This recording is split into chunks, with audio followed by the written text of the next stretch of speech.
귀한 찬양을 해주신 우리 남신도에 감사드립니다.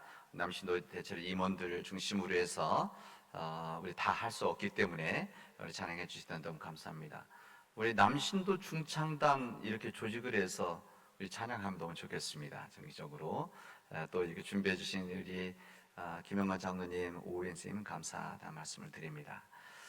우리 남신도들 오늘 귀한 이 섬김해 주신 거 감사하다는 말씀을 다시 한번 드립니다. 참으로 좋은 날씨죠. 너무 이 좋은 날씨 보니까 나뭇잎이 또 많이 떨어지긴 하지만 물 들어가는 것을 제가 보면서 우리 모든 교우들이 이 아름다운 가을을 잘 누릴 수 있는 이 복된 아름다운 가을들이 되어지면 좋겠다, 그런 생각이 되어집니다. 하나님께서 우리에게 가을이 되어지면 선물과 같이 곱게 물들어가는 이 단풍잎들, 나뭇잎들, 또 오곡백화에 어울리는 이런 모든 이 자연물들이 우리가 하나님 주신 선물 같은 건데, 이 선물 뜯어보지 않으면 소용없지 않습니까? 뜯어서 여러분 자연을 누릴 수 있는 우리 사랑하는 우리 교우들이 되어지기를 바랍니다. 오늘 성만찬 주일로 우리 모든 교회들이 함께 성만찬 함께 나누고 또 은혜를 나누는 주일인데, 오늘 이 본문의 말씀, 우리 교단 교회가 함께 읽는 이 말씀을 통해서 이렇게 한 말씀의 은혜가 있기를 바랍니다. 예수님께서 제자들과 더불어 이 공생의 기간 동안 여러 가지 놀라운 역사들을 베푸셨습니다. 오병이어 같은 놀라운 기적과 같은 일들도 있었고, 또 사람들을, 병자들을, 또 정신병에 걸린 사람들을 치유하는 놀라운 일들도 있었고, 낙심되고 절망했던 사람들을 다시 한번 그들의 삶을 일으키는 놀라운 역사들이 있었습니다. 사람들의 눈으로 보기에는 기적과 같은 일이지만 주님의 역사에서는 그냥 하나님의 일이십니다. 주님의 일이신 거죠. 주님의 일. 그런 일들을 사람들이 보았음에도 불구하고 하나님을 다 믿었던 사람입니다. 그리고 예수님을 믿었던 것이 아닙니다. 그래서 사람들은 오늘 본문의 말씀 보면 우리에게 무슨 표징을 행하셔서 우리로 하여금 당신을 어떻게 믿게 하시겠습니까? 라고 하는 질문을 하게 되십니다. 그러니까 예수님 무슨 질문하면, 예수님 기적과 같은 놀라운 일을 우리에게 다시 한번 보여주십시오. 그래야 우리가 믿을 거 아니겠습니까? 당신이 하시는 일이 무엇입니까? 라고 하는 질문을 하게 되었습니다. 근데 지금 이 말씀을 하게 된 이 그 다음 앞의 내용이 무엇인가 하면, 그들은 그 전날 보리떡 5개, 떡 2개, 빵이죠. 빵 2개, 이 오병이어의 기적을 그들 보았던 사람들입니다. 그리고 그 기적을 나눴던 사람들이죠. 그리고 거기 있다가 빵도 먹고 물고기도 먹었었던 그 사람들이 다시 한번 예수님께 그런 이야기를 하는 겁니다. 예수님, 우리에게 다시 표징을 보여주시면 우리가 믿을 것 같습니다. 이런 이야기입니다. 믿겠다는 것도 아니고, 그러니까 한번 그 놀라운 기적 같은 일을 보았는데도, 그러니까 사람들이 한번 본다고 해서 다 믿는 것은 아니다, 그런 이야기죠. 우리에게 다른 표적을 보여주십시오. 놀라운 일을 보여주십시오. 이것은 2000년 전 유대 땅에서 이루어진 한 사건이지만 이 시대에 우리들에게도 주신 주님 말씀이기도 합니다. 우리에게 이루어지는 우리 삶에서, 내 인생에서 펼쳐졌던 모든 일들과 지나온 시간 지나고 나서 보면 그게 정말 하나님의 은혜고 하나님의 놀라운 역사였고, 시간 지나면 이것이 기적과 같은 일이라고 우리는 믿음 안에서 이야기하고 얘기하지만 온전히 예수님을 믿지 못하는 그런 사람들이 지금도 있는 것처럼, 그리고 이것을 의식하지 않고 살아가는 사람들처럼, 이게 바로 인간이 가지고 있는 우리 인간의 악함, 약함이다라고 할 수가 있습니다. 이때 오늘 주님께서는 그 제자들에게, 또 거기 있던 이 사람들에게 이렇게 말씀하십니다. 내가 생명의 빵이다. 내가 생명의 빵이다. 내게로 오는 사람들은 결코 줄이지 않을 것이고 나를 믿는 사람들은 영원히 목마르지 않을 것이다. 이렇게 주님 말씀하십니다. 그리고 읽진 않지만 그 뒤에 51절에 보면 나는 하늘에서 내려온 살아있는 떡이다. 살아있는 빵이다. 이 빵을 먹는 사람은 누구나 영원히 살 것이다. 내가 줄 빵은 나의 살이다. 그것은 세상에 생명을 준다. 이렇게 말씀하십니다. 예수님은 새로운 표적을 보이라고 하는, 새로운 기적을 보이라고 하는 유대인들에게 예수님은 새로운 기적이 아니라 이미 보여주셨던, 그들 가운데 이루어졌던 이 오병이어의 역사를 통해서, 표적을 통해서 그 의미를 설명해 주십니다. 나는 생명의 떡이다. 우리 성경에 그렇게 되어 있죠. 요즘 세번역에는 나는 생명의 빵이다 이렇게 말씀하십니다. 그러니까 유대인들 속에서는 그냥 빵이다. 우리 떡은 우리식이고 이 빵이다. 생명의 빵이다. 날마다 먹는 주식으로서의 빵이다. 그들에게는 그런 이야기입니다. 우리 정서에 이것을 번역을 다시 한다면 이렇게 바꿔야 됩니다. 나는 생명의 밥이다. 이런 말이죠. 우리에게는 이게 더 맞습니다. 나는 생명의 밥이다. 서양사람이 날마다 빵을 먹듯이 우리도 밥을 먹고 사는 것처럼 주님께서 나는 생명의 밥이다. 예수님 우리가 날마다 먹는 밥과 같은 분이시다. 이것을 오늘 우리에게 말씀해 주십니다. 밥은 필수적이지 않습니까? 밥은 항상 필요한 것이죠. 절대로 사치품이 아닙니다. 밥은 먹어도 되고 안 먹어도 되는 것이 아니라 누구도 어느 누구도 어떤 상황에서도 밥은 먹어야 되는 것입니다. 그래서 밥 먹는 거 자랑할 수가 없는 거죠. 예를 들면 호화스러운 것을 먹는다. 이것은 뭐 때로는 자랑할 수 있을지 모르지만 내가 밥을 먹었다, 아니면 내가 밥을 5그릇 먹었다, 이것은 자랑일 수가 없습니다. 만약 밥 5그릇 먹었다고 자랑하면 이것은 식충인 거죠. 그런 겁니다. 밥이라고 하는 것은 우리 삶의 필수적인 것입니다. 어느 누구에게든지 먹어야 되는 것이죠. 예수님 밥이라고 하는 상징을 이렇게 쓰면서 예수는 우리 삶에 있어서 액세서리가 아니다. 있어도 되고 없어도 되는 것이 아니라 밥처럼 있어야 되는, 항상 있어야 되는, 누구든지 필요한 바로 예수님이시라는 것을 주님은 오늘 이 본문의 말씀을 통해서 이야기하고 있습니다. 여러분, 밥이라고 하는 것은 어느 날 먹고 뭐 한 번에 다 먹어놓고 그런 것이 아니라 매일 먹는 이 밥 양식이죠. 매일 먹는. 마찬가지로 예수님의 교제라는 것도 하루도 끊이지 않고 매일같이 이루어져야 된다는 것을 오늘 주님은 나는 생명의 밥이다, 이것을 통해서 사람들에게 말씀해 주시고 있습니다. 그래서 예수님은 우리에게 있어서 삶의 일용할 양식이시죠. 예수님 자신이, 예수님의 말씀이, 예수님의 생명이, 예수님의 사랑이 우리에게는 매일 먹어야 되는, 매일매일 먹어야 되는, 우리 주기도서 말하는 일용할 양식과 같은 분이 우리 주님이시라는 것을 우리에게 말씀해 주십니다. 그래서 이것이 나는 생명의 밥이다라고 말씀하셨던 기본적인 뜻이라고 할 수가 있습니다. 그런데 이 본문을 보면 나는 그냥 밥이라고 하지 않고 나는 생명의 밥이다, 이렇게 말씀해요. 생명의. 그러니까 예수님 자신이 말씀하신, 예수님께서 요한복음엔 나는 무엇이다 라고 하는 부분이 여러 개가 있습니다. 여기 있는데 나는 목자다, 선한 목자다, 난 빛이다, 뭐 이렇게 쭉 예수님 본인을, 예수님 소개한 내용이 나오는데 오늘만 난 생명의 밥이다. 이 생명, 이게 무슨 말입니까? 예수님, 나는, 그러니까 예수님의 교제를 통해서만, 예수를 통해서만 생명을 얻을 수 있는 것이다 라고 하는 것을 지금 우리에게 나는 생명의 밥이다, 이렇게 말씀하시는 겁니다. 35절에 보면 나는 생명의 밥이다, 생명의 빵이다, 생명의 떡이다, 내게로 오는 사람은 결코 줄이지 않을 것이고 나를 믿는 자는 영원히 목마르지 않을 것이다, 이렇게 말씀하십니다. 그러니까 우리 삶에서 우리 영적인 배고픔이 있지 않고 목마르지 않는 한 가지 유일한 방법, 무언가? 예수님 안에 있는 것, 예수님을 먹는 것, 예수님 안에 살아, 예수님 말씀을 살아가는, 이것이 바로 우리가 예수님을 먹을 때마다 마실 때마다 우리가 줄이지 않고 목마르지 아니할 것이라는 것을 오늘 말씀해 주시고 있습니다.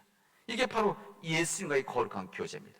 예수님과의 이 거룩한 교제를 통해서만 우리가 매일매일 살아갈 수 있는 하나님의 사람들이라는 것을 오늘 주님의 말씀은 우리에게 알려주시고 있습니다. 예수님과의 교제를 통해서 예수님을 먹으면 생명의 밥이라고 했던 이 예수님 먹게 되어지는데, 이 생명의 밥이 아닌 다른 것을 먹게 되어지면 우리는 살아갈 수 없는 존재라는 것을 예수님 더불어 말씀하시는 겁니다. 예수님 외에 딴 것을 먹는다는 것, 예수님 외에 생명의 밥이 아닌 세상의 밥을 찾고 이것을 위해서 목숨을 내놓고 이것을 위해서 추구하는 사람들은 바로 썩은 것을 먹는 하이아나와 같은 존재로 전락되어질 수 있다는 것을 우리에게 말씀해 주십니다. 이게 바로 영적으로 병들어가는 이 내용이 바로 이런 내용 아니겠습니까?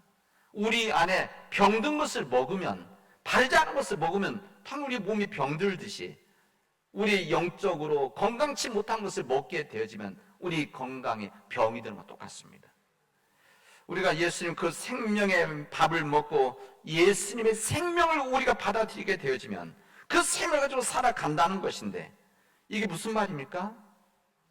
예수님 생명을 먹고 우리가 살아간다는 것은 우리가 예수님의 말씀을 가지고 살아나간다는 것입니다.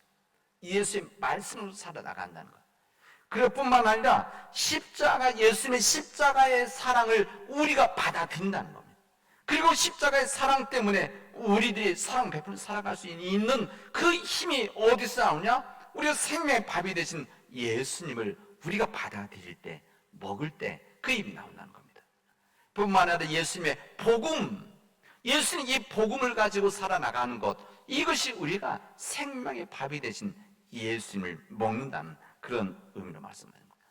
이런 예수님의 말씀과 십자가의 사랑을 가지고 복음을 가지고 살아갈 때에 어떻게 이루어지냐? 그때만이 바로 우리에게 주님이 주신 빛 되시고 희망 되신 예수님 안에서 우리가 희망의 삶을 살아갈 수 있다는 것을 우리에게 말씀해 주십니다.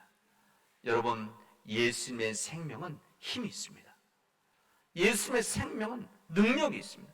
그래서 예수님의 생명이 우리에게 임하게 되어지면, 말씀으로 임하고 십자가의 사랑으로 임하고 복음으로 우리에게 임하게 되어지면, 그 생명이 임하게 되어지면 우리 생명이 우리한테 들어오면 굳어져 있던 우리 마음들이 조금씩 움직여지고 녹여지게 되어집니다.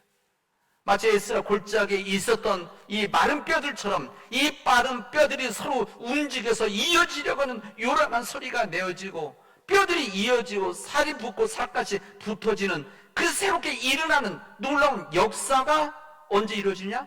예수님의 생명이 우리 안에 임하게 되어질 때, 생명의 밥이 되신 예수님을 우리들이 믿음으로 받아 먹게 되어질 때 이런 놀라운 역사가 이루어진다는 것을 우리에게 알려주십니다. 예수님의 생명이 우리에게 임하게 되어지면 메말랐던 마음들이 은혜의 마음으로 바뀌어집니다. 예수님의 생명이 우리에게 임하게 되어지면 무기력했던 사람들이 새로운 희망을, 능력을 꿈꾸게 되어지고, 절망했던 사람들이 그 예수님의 생명을 통해서 새로운 일들을 꿈꾸게 되어집니다. 이런 일들이 우리에게 이루어질 때 우리 삶에 희망을 갖게 되어지는 것이고, 우리 삶에 잃어버렸던 우리의 사명들을 다시 깨닫게 되어지는 일들, 이런 것이 이루어진다는 것을 우리에게 알려주십니다. 우리 사랑 믿음의 교회 여러분 어떤 생명을 가지고 살아가고 계십니까? 여러분들은 세상의 생명을 가지고, 세상 사람들이 추구하는 생명을 가지고 자신의 생명에 집착해서 자신만을 위해서, 내 가족만을 위해서 살아가는 사람입니까? 아니면 예수님의 생명을 우리가 받아들이고 예수의 생명 때문에, 그 생명, 예수님의 생명 때문에 나만이 아니라 세상을 위해서 하나님이 허락하신 이 세상 사람들과 이웃들과 이 공동체들을 위해서 헌신한 삶을 살려고 몸부림치는 사람들입니까? 여러분들에게 달려있습니다. 우리의 선택입니다. 예수님의 생명의 밥을 먹으며 살아갈 것인가, 세상의 밥을 먹고 살아갈 것인가. 우리가 예수님의 생명을 가지고 살아가면 우리들이 이 세상에 작은 예수로 살아가게 되어집니다. 이 땅에 우리가 보냄을 받은 우리들이 세상에 나가서 예수님의 생명을 가진 자들이 살아가는 그 존재 자체가 작은 예수들입니다. 예수님의 생명을 가지고 있는 가정이 생명의 가정이 되어지는 겁니다. 예수님의 생명을 받아들이고 그 생명의 밥을 먹는 공동체가 바로 교회입니다. 이 생명의 밥을 먹은 정말 진정한 믿음의 교회들이 우리 이 땅에 있게 되어질 때 이 땅에 새로운 역사들이 이루어지는 것이고, 이 세상의 절망 가운데 새로운 희망을 볼 수 있는 것이고, 우리들로 인해서 세상 사람들이 안심하게 되어지고, 세상 사람 우리로 인해서 새로운 꿈을 갖게 되어집니다. 여러분, 우리 기장총회 이번에 주제가 어두움 후에 빛이 오며, 찬송가 가사이긴 하지만 오늘 제가 뉴스레터도 부분적으로 썼습니다. 어두움 후에 빛이 오며, 이것은 스위스 종교개혁가들이 이 중세 때 이 절망적인 시대에 외쳤던 하나의 캐치프레이즈고 말씀입니다. 그때 흑사병이라든지 뭐 여러 가지 중세에 있던 이 절망적인 상황 속에서 이 어둠 후에 빛이 오며라고 하는 이 메시지를 가지고 그들이 다시 한번 일어났던 역사가 있습니다. 저는 우리 기장총회가, 우리 교단이, 우리 교회가 이 말씀 우리 안에 임하기를 바랍니다.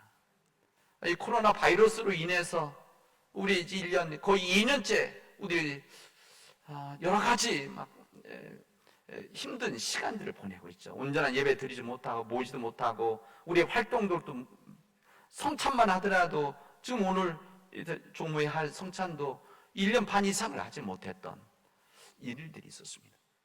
저는 이제 예수의 생명 우리에게 임하기를 바랍니다. 예수의 생명 우리에게 임해서 우리가 여기서 머무르는 것이 아니라, 이 힘들고 어려운 시대지만은 그럼에도 불구하고 예수의 생명을 가진 자들이 새로운 생명을 세상에 전하는 이런 일들, 낙심과 절망 가운데서 우리 믿는 자들이 희망을 가지고 세상을 바라볼 수 있는 이런 사람들이 있게 되어지면 절대 이 세상은 절망이지 않다는 것을, 어둠이 있지만 빛이 온다는 것을, 세상에 어둠이 있지만, 우리를 위협하는 세상에 어둠이 있지만 예수 그리스도로 인한 생명의 빛이 우리에게 지금 다가오고 임하고 있다는 것을 여러분 마음속으로 받아들일 수 있게 바랍니다. 여러분, 가정적으로 힘든 가정들이 있습니까? 개인적으로, 가정적으로, 건강의 문제로, 아니면 경제적인 문제로, 사람과의 관계 문제로 인해서 힘들고 절망 속에 있는, 더 크게 어둠 속에 있는 그런 가정들이 있습니까? 여러분, 그런 가정이 있다면 예수 그리스도로 하는 이 생명이 되시는 예수님을 믿음으로 받아들이십시오. 생명의 밥이 되시는, 생명의 떡이 되시는, 생명의 빛이 된 예수님을 받아들여서, 믿음으로 받아들여서 내 안에 과함을 통해서 어두움 후에 빛이 오는 믿음의 역사를 우리 함께 만들어 가도록 합시다. 우리 교회가 그런 교회가 되어지기를 바랍니다. 우리 교회 안에 예수님의 생명이 흘러 넘쳐서, 그 예수 그리스도의 생명이 흘러 넘침으로 인해서 예수님을 알지 못하는 사람들에게, 상처를 받고 교회를 외면하는 우리 형제 자매들에게, 많은 것을 소원하면서도 삶의 의미를 못 찾고 있는 이 수많은 사람들에게, 미래에 대한 낙심, 미래에 대한 절망을 가지고 있는 사람들에게, 때로는 개인적인, 가정적인 여러 가지 힘듦 때문에 절망 속에 있는 그런 모든 사람들에게 예수님의 생명이 흘러 넘칠 수 있도록 합시다. 그리고 그 축복의 통로가 우리가 되어진다고 한다면 하나님은 기뻐하시고 우리들을 기억하실 것입니다. 기도합시다. 하나님, 감사합니다. 우리에게 견훈해 주시고 생명이 되시는 예수님을 우리에게 허락해 주신 것을 감사드립니다. 이제 예수의 생명을 나누는 성찬을 통해서 이제 우리가 새로운 힘을 얻게 하시고 능력을 얻게 하시고 우리 교회가 생명의 공동체가 되어질 수 있도록 인도하여 주시옵소서. 이 모든 말씀을 예수님의 이름으로 기도합니다.